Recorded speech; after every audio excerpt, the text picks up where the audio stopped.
Bulletin में सबसे पहले बात करते हैं छत्तीसगढ़ की, जहां बारिश जो है वो कई इलाकों में बाढ़ जैसे हालात बना चुकी है, जिसमें कोंडागांव, सुकमा और जगदलपुर में लगातार बारिश हो रही है और तेज बारिश से कई नदियों का जलस्तर बढ़ गया है।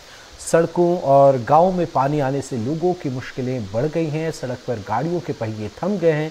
लोग जान जोखिम में डालकर नदी को पार कर रहे हैं। आपके सामने 3 तस्वीरें कोंडागांव, सुकमा और जगदलपुर की है। आप इन तस्वीरों को देखकर यहाँ इन मुश्किलों का अंदाज़ा लगा सकते हैं जो कि यहाँ के स्थानीय लोग उठा रहे हैं। देखिए किस तरीके से यहाँ पर एक भयावह स्थिति बनी हुई है और लोग जान जोखिम में डालकर एक जगह से दूसरी जगह जा रहे हैं। कई लोग बाइकों को उठा कर ले जा रहे हैं, कोई साइकिल बामुश्किल एक जगह से दूसरी जगह ले जाई जा रही है और बामुश्किल ही कुछ गाड़ियां जो हैं वो एक जगह से दूसरी जगह जा रही हैं। ऐसे में आप अंदाज़ा लगा सकते हैं एक्सपोर्ट इंपोर्ट पर जहां आज के मौजूदा वक्त में काफ़ी चीज़ें निर्भर करती हैं, वहां अगर ऐसे हालात हों तो कितना मुश्किल है।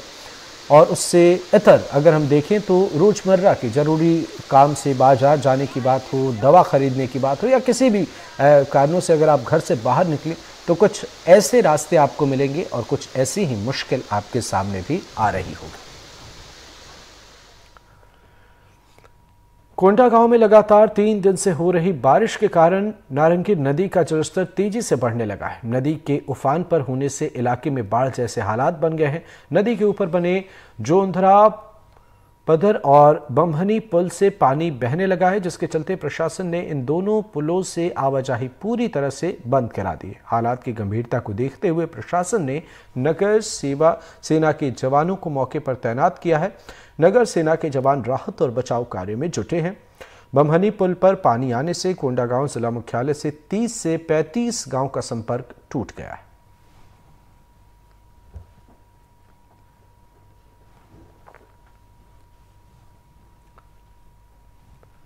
सुकमा जिले में तेज बारिश के चलते नदी नाले उफान पर हैं। जिले के कोंटा के बीच नेशनल हाईवे 30 पर एराबोर और दोरनापाल के पास पुल पर पानी भर जाने के चलते रास्ता बंद हो गया है।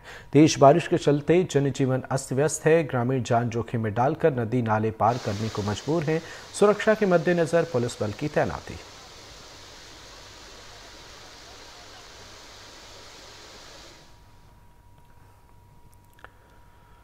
और अब खबर जगदलपुर से। जगदलपुर में लगातार हो रही बारिश से इंद्रावती नदी खतरे के निशान के ऊपर बह रही है। भानपुरी से करपावंड और को जोड़ने वाले मार्ग पर कुसार टेटा नाले का पानी बह रहा है। तेज बहाव में स्कूली बच्चे अपनी जान जोखिम में डालकर सड़क पार कर रहे हैं। यहाँ पर सुरक्षा के कोई इंतजाम नहीं है। छोटी बड़ी गाड़ियाँ इस तेज बहाव को पार कर रही हैं। इंद्रावती नदी से लगे सभी सहायक नाले उफान पर हैं, जिससे आसपास के गाँव में बाढ़ जैसे हालात।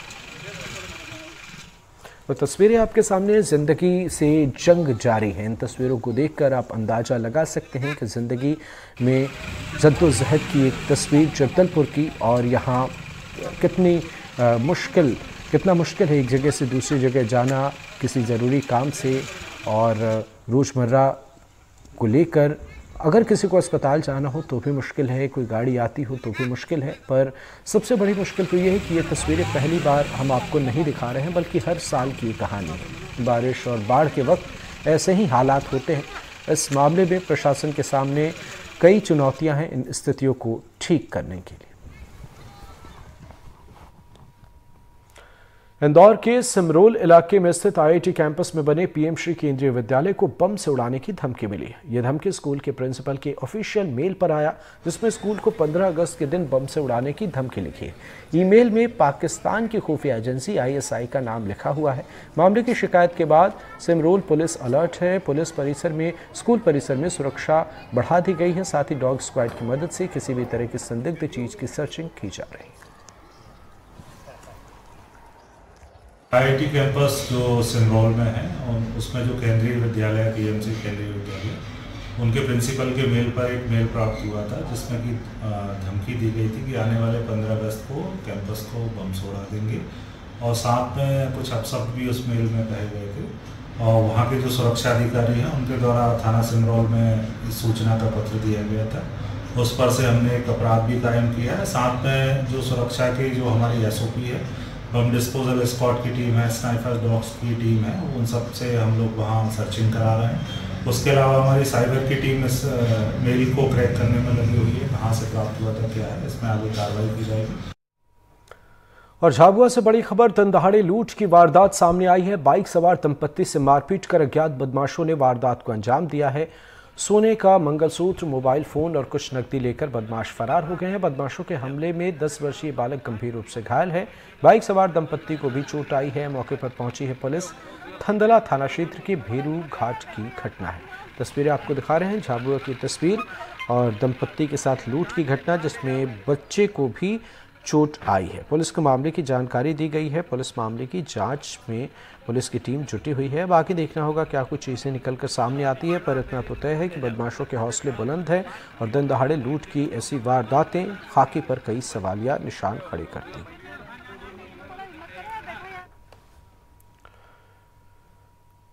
खबर जशपुर से, जहां छत्तीसगढ़ के स्वास्थ्य मंत्री श्याम बिहारी जायसवाल और बीजेपी प्रदेश अध्यक्ष किरण सिंह देव एक साथ जशपुर पहुंचे और जशपुर जिला चिकित्सालय का निरीक्षण किया। इस दौरान स्वास्थ्य मंत्री ने अस्पताल में भर्ती मरीज से मिलकर उनका हालचाल जाना और जिला अस्पताल में पदस्थ डॉक्टरों और नर्सेज से भी मुलाकात की।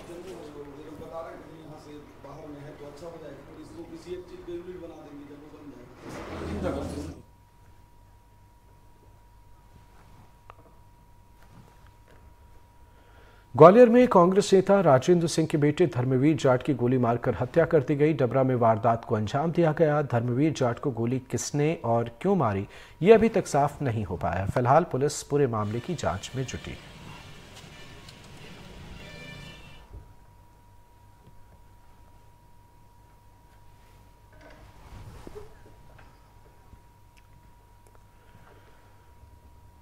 अशोकनगर जिले के मुंगावली के पठारी चक्का गांव में डायरिया फैल गया है। अस्पताल में भर्ती एक 7 साल की बच्ची की मौत हो गई। आदिवासी बस्ती के 10 लोग अब भी अस्पताल में अपना इलाज करा रहे हैं। खबर लगते ही प्रशासन में हड़कंप मच गया। आनन फानन में ब्लॉक स्तरीय अधिकारी मौके पर पहुंचे। प्रशासन ने हैंडपंप पर ताला लगा दिया है। कुछ दिन पहले भी 4-5 गांव डायरिया की चपेट में आए थे।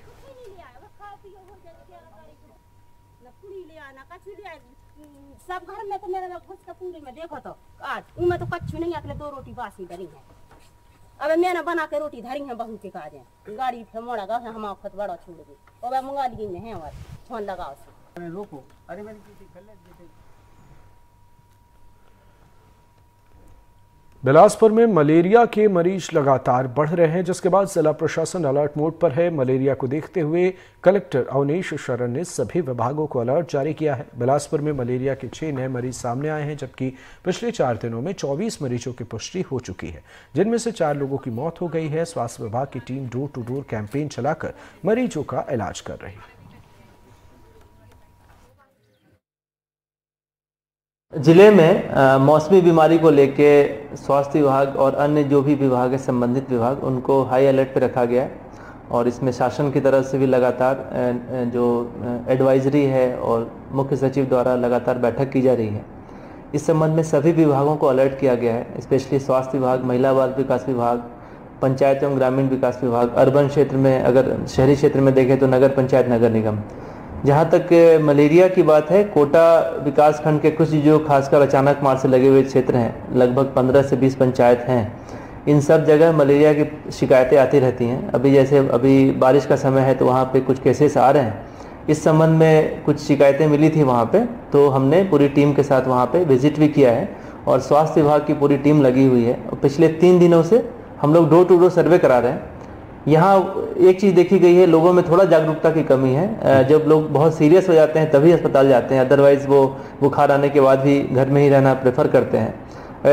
ऐसे केसेस में हम लोग क्या कर रहे हैं कि डोर टू डोर सर्वे करा रहे हैं और इसमें जो खासकर मितानिन हमारी हैं, ANM हैं, इनके द्वारा, साथ ही साथ जो स्वयं सहायता समूह की महिलाएं हैं, उनको भी लगाया गया इस काम में। पिछले 3 दिनों में हमने लगभग 500 से अधिक घरों का सर्वे किया है। लगभग अभी तक 10 से 12 केसेस बताए जा रहे हैं पॉजिटिव आए हैं, जिसमें जो थोड़े सीरियस हैं उसको हम लोग सिम्स में एडमिट कर रहे हैं। सिम्स में भी जो एडमिट हैं वो अभी वर्तमान में सभी स्टेबल हैं, चिंताजनक स्थिति नहीं है। कुछ ऐसे मरीज हैं जिनको CSC और PSC लेवल पर रखा जा रहा है। खबर बेमेतरा से, जहां जिले में चल रहे सेवा सहकारी समिति प्रबंधक और कर्मचारियों की हड़ताल खत्म हो गई है। जिले की 102 समिति के प्रबंधक और कर्मचारी एक सूत्री मांगों को लेकर अनिश्चितकालीन हड़ताल पर चले गए थे। कलेक्टर की ओर से जिले के 3 समिति प्रबंधक और 3 डाटा एंट्री ऑपरेटर्स को कार्य में लापरवाही बरतने की वजह से निलंबित कर दिया गया है। वहीं एक तरफ कार्रवाई से नाराज सेवा सहकारी समिति के अधिकारी कर्मचारी हड़ताल पर चले गए थे। जिला प्रशासन को सेवा सहकारी समिति संघ के सामने झुकना पड़ा और निलंबित हुए अधिकारी कर्मचारियों को बहाल कर दिया गया है। बेमेतरा जिला सेवा सहकारी समिति के 102 सोसाइटियों के पदाधिकारी हड़ताल पर चले गए थे। दरअसल 3 जो समिति प्रबंधक है और 3 डाटा एंट्री ऑपरेटर हैं, उनको निलंबित कर दिया गया था बिना किसी कोई कारण के। आखिर किस कारण से निलंबित किया गया था, क्यों निलंबित किया गया, ये जानकारी ना जिला प्रशासन ने दी, ना उनको तक जानकारी पहुंची। जिसके बाद ये फिर उग्र आंदोलन पर आ गए और 2 दिनों के हड़ताल पर जिला प्रशासन को उनके घुटने पर ला दिया। आखिर क्यों ना हो, क्योंकि जो सहकारी समिति के सदस्य होते हैं या जो कर्मचारी होते हैं वो सीधे किसान से जुड़े होते हैं। इस दौरान किसानों का कार्य बहुत ज्यादा चल रहा है और तकलीफ खाद बीज के साथ साथ नकदी राशि को भी लेकर होती है। आखिर क्यों जिला प्रशासन को घुटने टेकने पड़े और क्या इनकी मांगे थी, सीधा उनसे बात करते हैं। किस मुद्दे को लेकर आखिर आपने हड़ताल किया था और क्या हुआ? जी, मैं जगमोहित साहू सहकारी समिति संघ बेमेतरा जिला का अध्यक्ष हूँ। हमारे कर्मचारी के 3 समिति के 6 कर्मचारियों को निलंबित कर दिया गया था धान के सुगंध के संबंध में, जिसको बिना कुछ जांच किए, बिना कुछ भी सूचना के उसको निलंबित कर दिया गया था। जिसमें हम लोग सभी 102 सहकारी समिति के कर्मचारी लोग निलंबन को वापस लिया जाए, यह कहकर हम लोग आंदोलन में आए। जो आज उप पंजीयक सहकारी संस्था और जिला सहकारी नोडल दोनों आकर हमारे मांगों को पूरा किया और निलंबन को बहाल किया गया। अब निलंबन की बहाली हो गई है, क्या आप सीधा सोसाइटी जाएंगे, किसानों को सहयोग करेंगे, उनकी बातों को रखेंगे, उनको सहयोग आगे क्या रहेगा? निश्चित रूप से कर्मचारियों में जुनून है, खुशी है और यह पहली दफा है जब कर्मचारियों को उत्साहित करने के लिए नोडल साहब और डीआर साहब चल करके हमारे इस धरना स्थल पर पहुंचे थे। निश्चित रूप से यह कर्मचारियों में बहुत ही अति उत्साह का माहौल है और यह कर्मचारियों की जीत है, संगठन का जीत है, कर्मचारी एकता का जीत है।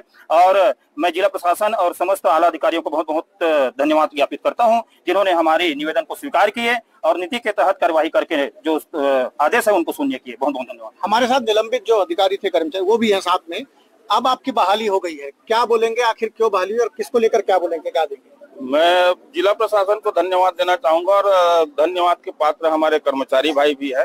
अब क्योंकि बहुत ही मजबूरी में हमको ये कदम उठाना पड़ा था, क्योंकि अभी वर्तमान में किसानों का सबसे महत्वपूर्ण है, जिनको हम देवता के रूप में मानते हैं। मैं खुद एक किसान परिवार से हूँ, तो उनका जो कार्य बाधित न हो। और अभी वर्तमान में फसल बीमा की बहुत ही महत्वपूर्ण योजना है, जो प्रधानमंत्री फसल बीमा की योजना के नाम से चलता है फसल बीमा के लिए। उस पर हम लोग सभी आज ही से जुट जाएंगे और ये कार्य को सफल करेंगे और किसी भी किसान को तकलीफ न हो, इसलिए अगर हो सके तो हम लोग अतिरिक्त समय देकर भी अपने समितियों में अपने किसानों की सेवा करेंगे।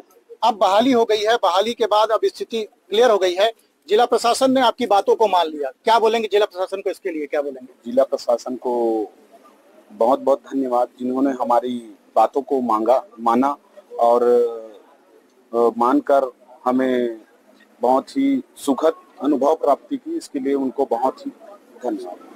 तो बिल्कुल देख सकते हैं, बिल्कुल बेमेतरा जिला कृषि प्रधान जिला है और यहाँ का मुख्य काश्तकारी कृषि ही है, इसीलिए किसानों को सबसे बड़ी समस्या होती थी। इसी बात को ध्यान रखते हुए जिला प्रशासन ने अधिकारी कर्मचारियों की जो मांगे थी उन्हें मान लिए और अधिकारी मौके पर ही आकर उन्हें आश्वासन देकर गए हैं कि जल्द इनकी बहाली हो जाएगी और उनके आदेश जारी कर दिए जाएंगे।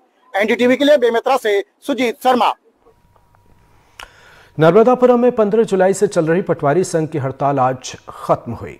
पटवारी की हार्ट अटैक से हुई मौत को लेकर पटवारी संघ आक्रोशित था। पटवारी संघ ने एसडीएम पर दबाव बनाने के आरोप लगाए थे और एसडीएम के खिलाफ कार्रवाई की मांग भी की थी। पटवारी संघ की प्रदेश अध्यक्ष अंजू नरोलिया और विधायक के बीच सहमति के बाद मामला सुलझा है।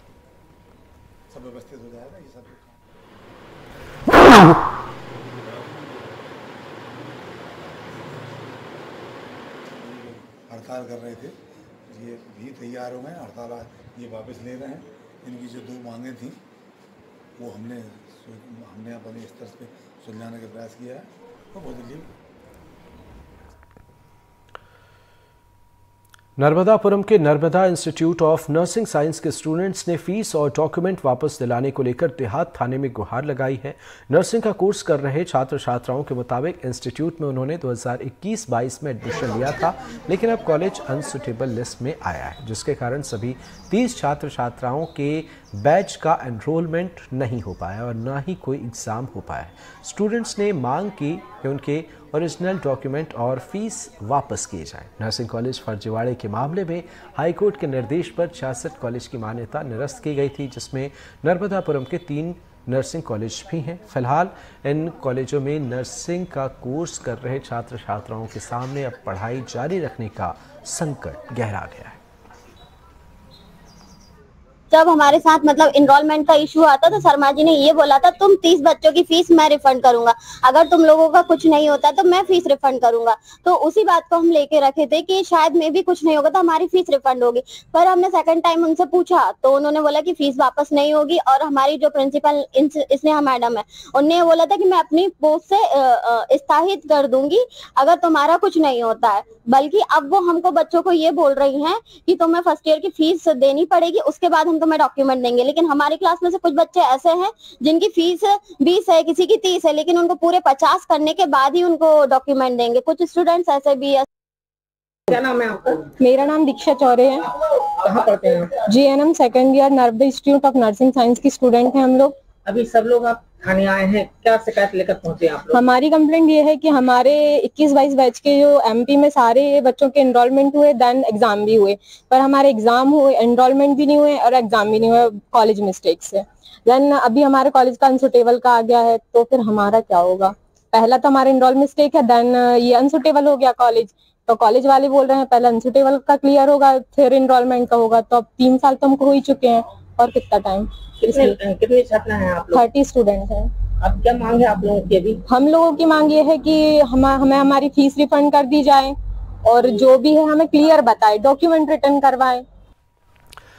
सीधी जिले में संजय गांधी कॉलेज और कन्या कॉलेज के स्टूडेंट्स ने यूनिवर्सिटी की मांग को लेकर प्रदर्शन किया। छात्रों का आरोप है कि कॉलेज में स्टूडेंट्स की संख्या इतनी ज्यादा हो गई है कि उनके बैठने के लिए जगह नहीं है।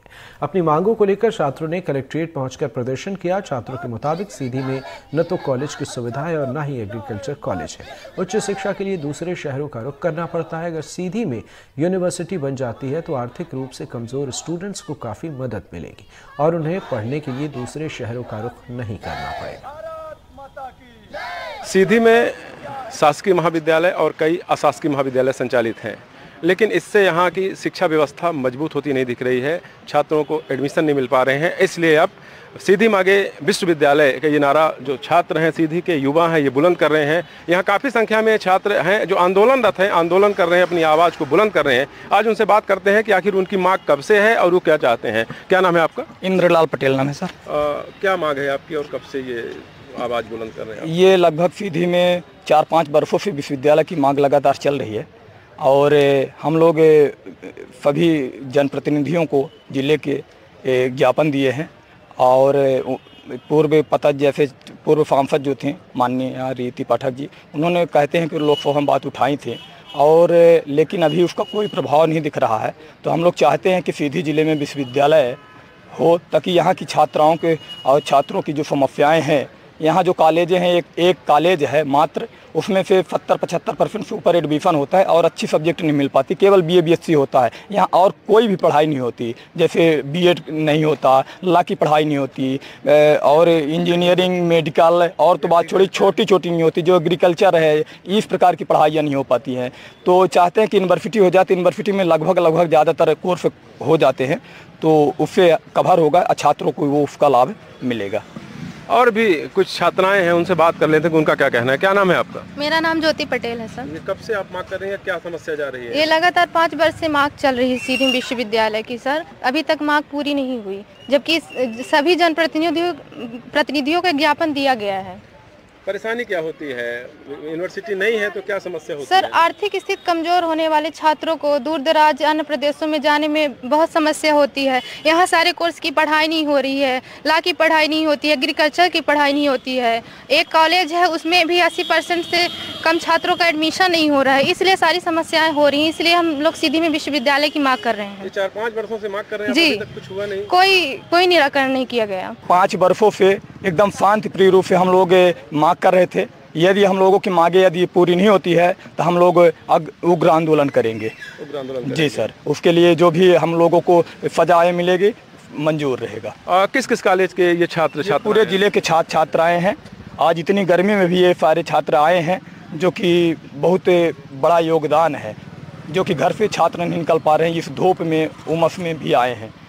तो ये आप देख रहे हैं कि सीधी मांगे विश्वविद्यालय का एक नारा ये बुलंद कर रहे हैं। जो छात्र छात्राएं हैं ये काफ़ी दूर से आए हैं और उनका कहना है कि जब तक ये व्यवस्था में सुधार नहीं होगा, विश्वविद्यालय नहीं खोली जाएगी, हमारी मांग को स्वीकार नहीं किया जाएगा, तब तक हम आंदोलन की राह पर रहेंगे। और इन छात्र छात्राओं का की जो मांग है वो जायज़ है, क्योंकि काफ़ी समय संघर्ष कर रहे हैं। यहाँ पुराने समय से कॉलेज है और वहाँ की कोई सुविधा नहीं है। NDTV के लिए सीधी से अमित सिंह।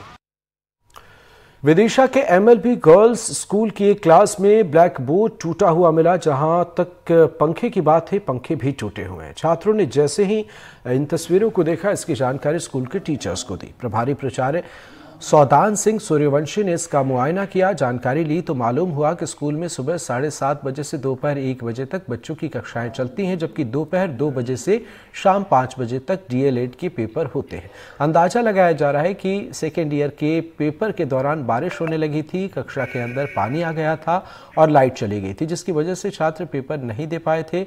माना जा रहा है कि इसी वजह से गुस्साए छात्रों ने ये तोड़फोड़ की होगी। फिलहाल स्कूल में लगे CCTV कैमरों की फुटेज की जांच की जा रही है। बच्चों ने मुझे बताया है, क्योंकि हमारे स्कूल लगता है सुबह 7:30 से 1 बजे तक, क्योंकि दोपहर में स्कूल हमारा DLED के एग्जाम संचालित होते हैं 2 से 5। तो जब मैं आया, मुझे बच्चों की शिकायत करी कि सर हमारे पंखे तोड़े गएंगे और बोर्ड भी तोड़ दिए गएंगे। तो जब मैंने वहाँ आकर देखा मैंने क्लासों में, तो बाकी में पंखे लटके हुए पंखे की जो पत्तियाँ मुड़ी हुई पाई गई और उसके जो ब्लैक बोर्ड भी तोड़े गए थे। तो मैंने बच्चों से पूछा बेटा कल क्या स्थिति, कल तो हम बच्चे सब पढ़ रहे थे और हमारे बोर्ड भी अच्छे थे, हमारे पंखे भी अच्छे थे। तब वो मैंने देखा कि कब की घटना होगी, क्योंकि हमारा 1 बजे तो स्कूल संचालित होता है, तो कोई दिक्कत नहीं थी। इसके बाद मुझे लगता है कि फिर मैं चौकीदार से मैंने पूछा, चौकीदार से मैंने कहा तुम्हारी जिम्मेदारी बनती है, तुम्हारे पीरियड में टूटे होंगे ये रात में जब भी हुआ। तो चौकीदार के सर जी लगता है कि रात कल पानी गिर गया था बहुत ज्यादा और पेपर हो रहा था वहां पर, और पेपर होने के बाद क्या हुआ कि बच्चे गधे कर रहे थे और जो पर्यवेक्षक कापी लेके बाहर आ गए होंगे वो, तो उस टाइम पे वो बाहर नहीं जाना चाह रहे थे बच्चे, तो उस टाइम पे ऐसा हुआ, उस टाइम पे बच्चों ने तोड़े होंगे वो। तो मैंने केंद्र अध्यक्ष से बात करी मैंने, तो केंद्र अध्यक्ष में भरोसे दिलाएगा, मैं उसकी रिकॉर्डिंग देख के हम उसको ऐसे बच्चों पे हम प्रेस करेंगे, उनके लिए जवाब लेंगे। तो ये पूरी स्थिति है उनकी।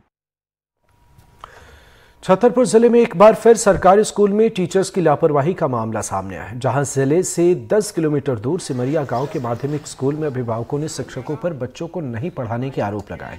अभिभावकों का आरोप है कि शिक्षक स्कूल में आकर सोते रहते हैं और कभी भी बच्चों की स्कूल से छुट्टी कर दी जाती है, जिसके चलते बच्चों की पढ़ाई प्रभावित हो रही है। सिमरिया गांव में, जहां 12 किलोमीटर दूर जिला मुख्यालय से होने के कारण, लेकिन यहाँ के जो लोगों का आरोप है वो कह रहे हैं कि हमारे गांव का ना तो स्कूल में टीचर पढ़ाते हैं और ना स्कूल में टीचर आते हैं। हम इन्हीं लोगों से बात करेंगे, इनकी समस्या जानेंगे क्या समस्या है। हाँ, आपका नाम क्या है और कहाँ के हैं? अमान पाल नाम है, सिमरिया के रहने वाले हैं। वो हमारे स्कूल में जो है मास्टर आते हैं तो 10 बजे 11 बजे के पहले नहीं आते हैं, आते हैं तो कोई विद्यालय पढ़ाते भी नहीं है। पढ़ाने की साथ साथ ना तो कोनो स्कूल में बहुत सुविधाएं हैं, ना खाना से ना पीना से कुछ नहीं है। बच्चा जाते हैं, कुछ लोग तो ऐसे ही आ जाते हैं। आपका नाम क्या है? और सोनू रेखवा समझिए। हाँ, क्या दिक्कत है? जो दिक्कत है कि मास्टर लोग आते हैं 11 और 12 के पहले कोनो नहीं आते, ना पढ़ाते लिखाते हैं, सोते हैं। बढ़िया स्कूल में टीवी लगा, टीवी देख रहा, पढ़े है बढ़िया टेबल पर टीवी देख रहा। यही समस्या है सबसे बड़ी। ये थे हमारे साथ में कुछ लोग जो बता रहे थे कि किस प्रकार का यहाँ का स्कूल की व्यवस्थाएं हैं, क्या व्यवस्थाएं हैं। अरविंद कुमार तिवारी, छतरपुर से, NDTV। छतरपुर में केंद्रीय मंत्री डॉक्टर वीरेंद्र कुमार का एक अनोखा अंदाज देखने को मिला। व्यापारियों और समाज सेवियों ने एक निजी होटल में डॉक्टर वीरेंद्र कुमार के सम्मान में एक कार्यक्रम का आयोजन किया। तस्वीरें आपके सामने और आप इन तस्वीरों को देखकर अंदाजा लगा सकते हैं कि यहाँ पर हुआ क्या। दरअसल सम्मान के दौरान जमीन पर कुछ फूल बिखर गए थे, जिसे देखकर केंद्रीय मंत्री मंच से नीचे आए और खुद झाड़ू लगाने लगे। ये देखिए आप तस्वीरें। केंद्रीय मंत्री डॉक्टर वीरेंद्र कुमार का ये वीडियो सोशल मीडिया पर तेजी से वायरल हो रहा है और लोग उनकी सादगी की जमकर तारीफ कर रहे हैं।